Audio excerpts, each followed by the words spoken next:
Hello everyone, welcome back to the channel. In this video, we will take a look at how you can customize your Apple Watch home screen. Now don't forget to hit that like and subscribe and hit the notification bell so you're updated whenever we upload a new video. Stick until the very end so you don't miss a single detail. Now go ahead and go into your Apple Watch right here. And then what we need to do is, the first thing that we can change is our watch face right here.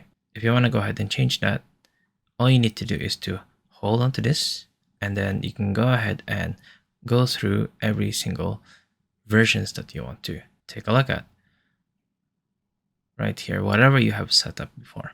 Now let's go ahead and access our front screen or our home screen right here.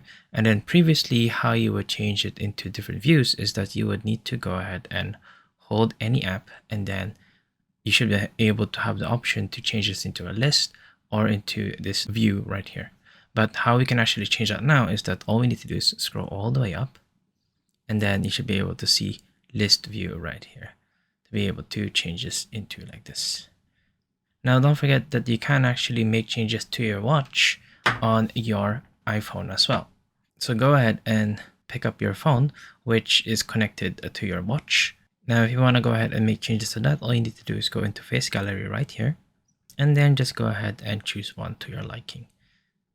Say, for example, let's add this one in, and then go ahead and click on add. And then let's go back to my watch right here, and you should be able to see that this is one of them. And if you take a look at the watch as well, as you can see, it has automatically imported it right there.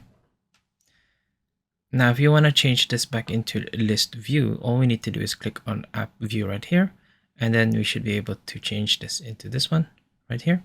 So if we go ahead and unlock our watch, then it should automatically change as it is.